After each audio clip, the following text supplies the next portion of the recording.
고개 기울기가 우측으로 살짝 넘어간 형태이기 때문에 전체의 기울기는 눈썹, 눈, 코, 입술, 턱 기울기가 모두 동일하게 연결되어 있는 걸 확인하실 수 있을 거예요.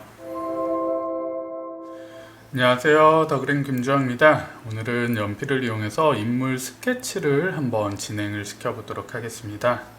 고개를 살짝 기울고 있는 남성의 얼굴인데요. 일단 내가 그리려는 머리의 대략적인 크기를 먼저 체크를 해주셔야 돼요. 인물을 그릴 때 가장 많이 실수하는 부분 중에 하나가 내가 그리려는 얼굴의 대략적인 크기조차도 설정을 해주지 않고 바로 눈, 코, 입부터 그려나가는 방식인데요. 눈, 코, 입부터 형태를 그려나가게 되면 내가 그리려는 위치와 얼굴의 크기를 내가 원하는 대로 정확히 설정해주기가 굉장히 어렵습니다. 눈, 코, 입의 크기에 맞춰서 나머지 얼굴의 크기가 모두 결정이 돼야 되기 때문에 전체적인 화면의 구도라든지 비율을 잡는데 어려움이 생길 수 있어요. 일단 가장 처음에는 내가 그리려는 얼굴의 대략적인 크기를 먼저 설정을 해주시고요. 그 크기 안에서 눈, 코, 입을 그려나가는 연습이 되어야 됩니다. 머리에서 얼굴의 형태를 정확하지는 않지만 대충 윤곽을 잡아서 크기를 한번 체크를 해주시고요. 이 안에서 이제 눈, 코, 입을 그려 나가도록 하겠습니다. 내가 그리려는 얼굴 안에서 대략적인 이마와 턱의 형태, 그리고 그 안에 눈썹과 코의 위치를 먼저 잡아줄 건데요. 이마에서부터 턱까지의 전체 비율 안에서 3등분을 나눠주게 되면 대략적인 얼굴의 비율이 만들어지게 됩니다. 이마에서 눈썹이 시작될 위치를 체크를 해줬고요. 코 끝의 위치, 그리고 턱 끝의 위치까지 3등분으로 비율을 나눠줬을 때 대략적인 얼굴의 비율이 만들어지게 됩니다.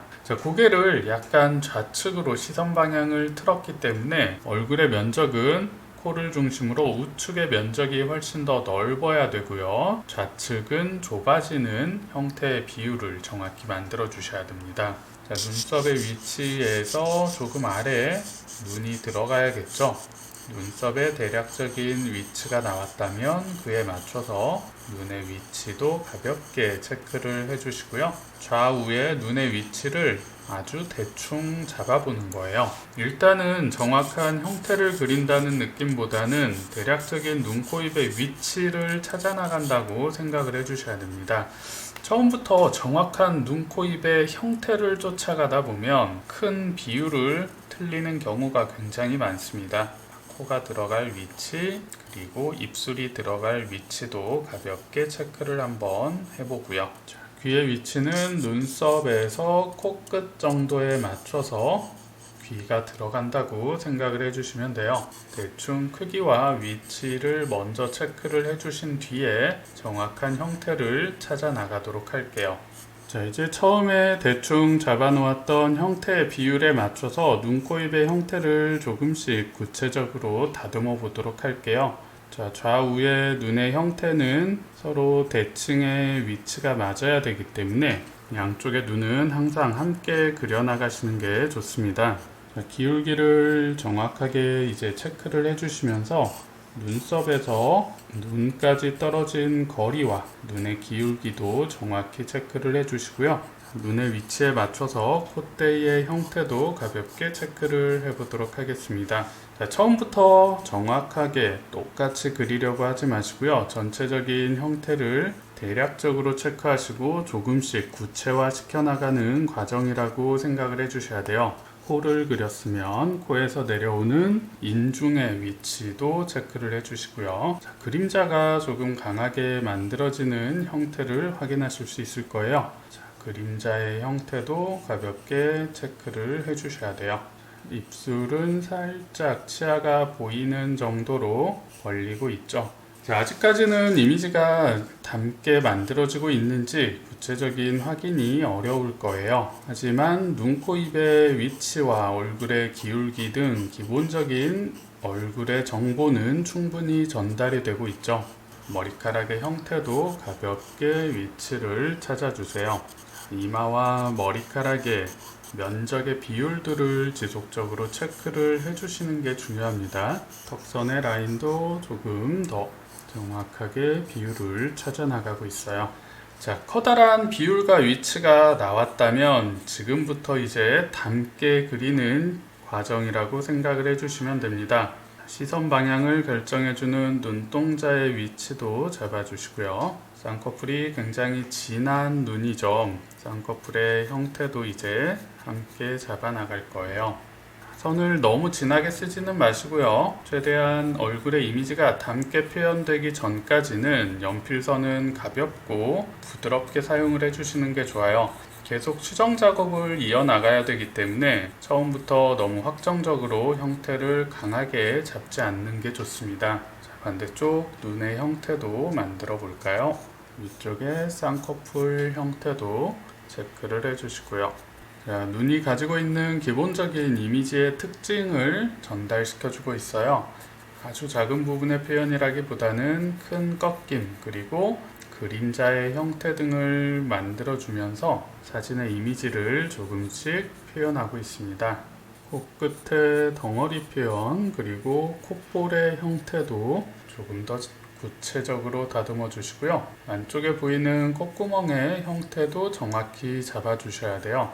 콧구멍의 표현을 그리면 이미지가 어색해 보일까봐 콧구멍을 굉장히 대충 그리고 넘어가시는 경우들도 많이 있는데요. 콧구멍도 정확한 얼굴의 이미지를 전달시켜주는 중요한 요소이기 때문에 형태를 최대한 구체적으로 잡아주시는 게 좋습니다. 코에서 떨어지는 그림자의 위치도 함께 표현을 해주시고요. 얼굴 볼면에 넘어가는 부분에 어둠 흐름도 정확히 체크를 해주시면 좋아요. 얼굴 안쪽의 내부 골격의 표현에서는 이런 그림자의 위치도 형태를 결정짓는 굉장히 중요한 요소가 되기 때문에 그림자의 위치를 빼먹지 않고 정확히 체크해 주시는 게 굉장히 중요해요. 고개 기울기가 우측으로 살짝 넘어간 형태이기 때문에 전체의 기울기는 눈썹, 눈, 코, 입술, 턱 기울기가 모두 동일하게 연결되어 있는 걸 확인하실 수 있을 거예요. 자, 입술 끝쪽으로도 어둠의 그림자가 생기는 걸 확인하실 수 있을 거예요. 좌측으로 넘어가는 그림자의 형태도 정확히 표현을 해주시고요. 자, 어깨선도 가볍게 체크를 해주시고요. 귀가 가지고 있는 형태적인 특징이 될 만한 부분도 가볍게 스케치를 이어나가시고요. 어둠의 위치를 먼저 체크를 해주세요. 자, 명암의 표현은 아직 잡지 않으셔도 괜찮고요. 어느 정도 형태가 안정적으로 표현이 됐다고 느껴지실 때 그 이후에 어둠의 명암 표현을 함께 잡아주시는 게 좋습니다. 자, 머리카락도 크게 밝음과 어둠이 나뉘는 부분의 형태들을 먼저 체크를 해주시면 좋습니다. 머리카락 사이사이에 잡히는 어둠의 흐름들 위주로 진행을 해주시면 머리가 가지고 있는 덩어리의 이미지를 보다 손쉽게 찾아낼 수가 있을 거예요. 머릿결에 볼륨이 많이 만들어져 있는 표현이죠. 단순하게 가닥가닥의 선 느낌을 찾아준다는 느낌보다는 크게 돌아가는 머리의 덩어리, 볼륨을 만들어 주신다고 생각을 하셔야 돼요. 자, 머리의 기본적인 형태까지 잡았습니다. 자, 이제 이목구비의 형태를 보다 구체적으로 잡아주면서 명암의 표현도 가볍게 만들어 보도록 할게요. 자, 눈동자 형태 그리고 밝음의 위치도 보다 꼼꼼하게 처리를 해주시면 이미지가 훨씬 더 닮아 보이는 효과를 낼 수 있습니다. 자, 이 과정에서부터는 이제 강한 어둠의 표현에 가볍게 명암 표현을 만들어 주시면서 대상의 이미지를 보다 닮아 보이게 연출을 해주셔야 돼요. 형태선만 정확히 잡아서는 절대 이미지가 닮아 보이기가 쉽지 않아요. 밝음과 어둠의 색상의 대비를 통해서 입체적인 표현까지 함께 전달을 시켜 주셔야 됩니다. 눈이 굉장히 깊은 표현이에요. 어둠 안쪽에 생기는 그림자의 영역까지 가볍게 표현을 해보도록 할게요. 자, 눈썹은 결의 표현들을 조금 더 강조시켜 주시면서 스케치를 구체적으로 만들어 볼게요. 자, 단순히 색을 칠하고 끝내기보다는 눈썹의 결 모양도 만들어 주신다면 이미지를 훨씬 더 정확히 표현해 줄 수 있어요. 자, 좌측은 그림자가 조금 많이 생기는 부분이죠. 밝음의 하이라이트는 표현하지 않아도 괜찮을 것 같고요. 어둠의 그림자 흐름을 정확히 체크를 해주셔야 될 것 같아요.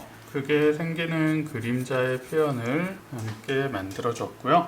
눈꺼풀이 굉장히 도톰한 표현이죠. 빛을 받는 부분과 받지 못하는 그림자의 표현까지 구분을 시켜주시면서 형태를 정리해주세요. 코의 형태는 처음에 잡았던 콧구멍 어둠의 표현을 조금 더 강하게 강조시켜주시고요. 코의 밑면에 잡히는 어둠의 그림자 흐름의 명암 표현을 가볍게 올려주세요. 자, 코의 끝부분의 밝음 하이라이트 부분과 어둠 중간 톤의 명암을 가볍게 채워주시고요. 좌측 콧대 넘어가는 부분은 그림자의 표현이 살짝 만들어지네요. 그림자를 잡아주시면 콧대가 훨씬 더 또렷하게 정리되는 걸 확인하실 수 있을 거예요. 인중으로 떨어지는 그림자도 정확히 흐름을 잡아주시고요. 코의 그림자가 좌측에 길게 떨어지네요. 얼굴 볼면까지 어둠의 흐름을 함께 잡아주시고요. 자, 입술은 안쪽에 치아도 살짝 보이는 표현이기 때문에 조금 더 신경을 써서 이미지의 표현을 만들어 주셔야 돼요. 저는 개인적으로 초보자분들께서 그리기 가장 까다로운 표현이 바로 입술의 표현이라고 생각을 해요. 구조가 상당히 복잡하게 만들어져 있고요. 치아가 보이는 형태와 같은 경우에는 보다 신경 써줘야 되는 부분들이 많죠. 너무 진하지 않게 가볍게 위치를 체크해 주셔야 돼요. 기본적으로 안쪽은 그림자가 생기는 부분이기 때문에 밝게 남겨두지 마시고요. 명암 표현을 살짝 잡아주시면 좋습니다. 자, 아랫입술 아래쪽으로는 그림자가 크게 생기는 걸 확인할 수 있죠. 그림자의 표현을 정확히 잡아주시고요. 자, 이 그림자로 인해서 턱의 형태가 정확히 전달될 수 있습니다. 턱 아래쪽으로 떨어지는 그림자의 흐름을 정확히 마무리를 시켜주세요. 자, 얼굴 우측에도 그림자가 크게 떨어지는 표현이네요. 전체의 그림자를 한번 잡아주시고요. 자, 턱 밑으로도 그림자를 함께 체크를 해주세요. 처음에 잡아놨던 어둠의 큰 흐름들을 중점적으로 해서 머릿결의 느낌을 스케치해 보도록 할게요. 머릿결의 볼륨의 느낌을 가볍게 전달을 시켜주세요. 긴 머리보다 이런 짧은 머리카락의 표현이 훨씬 손이 많이 가고 어렵게 느껴지실 수도 있어요. 결의 느낌들을 안정적으로 표현을 해주시는 게 중요한데요. 거칠게 선의 모서리가 꺾이는 느낌을 많이 보여주시면 안 되고요. 짧은 곡면을 활용해서 부드러운 머릿결의 볼륨을 자연스럽게 만들어 나가셔야 됩니다. 어둠의 명암 표현을 가볍게 만들어 주시면서 형태의 느낌을 구체적으로 다듬어 주세요. 결의 느낌들은 조금 구체적으로 만들어 주시면 좋겠죠. 가닥가닥으로 표현된 형태들이 있기 때문에 위치를 정확히 관찰해 주시면서 하나씩 표현을 올려주세요. 끝쪽에서는 머릿결의 어둠 흐름을 잡아줘서 얼굴의 윤곽이 정확히 만들어지죠. 끝부분에서는 연필선을 조금 가볍게 사용을 해주시고요. 너무 진하고 거친 선을 사용하지 않으셔도 충분히 머릿결의 이미지를 만들어내실 수 있어요. 가벼운 질감의 느낌이 만들어져야 되기 때문에 선의 느낌도 그에 맞게 가는 선을 사용해 주시면 좋습니다. 이렇게 오늘은 연필을 이용해서 얼굴을 스케치하는 방법에 대한 설명을 간단하게 해드렸습니다. 제가 오늘 보여드린 과정에 맞춰서 얼굴을 그려나가시면 보다 안정적인 스케치 표현을 진행하실 수 있을 거예요. 자, 연필 소묘의 기본적인 표현 원리와 방식을 보다 자세히 공부해보고 싶은 분들은 더그림의 라이브 연필 소묘 도서를 구매해서 공부해보시면 많은 도움이 되실 수 있을 거예요. 자, 오늘 영상도 도움이 되셨나요? 다음에 더 유익한 영상으로 찾아뵙도록 하겠습니다. 오늘도 시청해주셔서 감사합니다.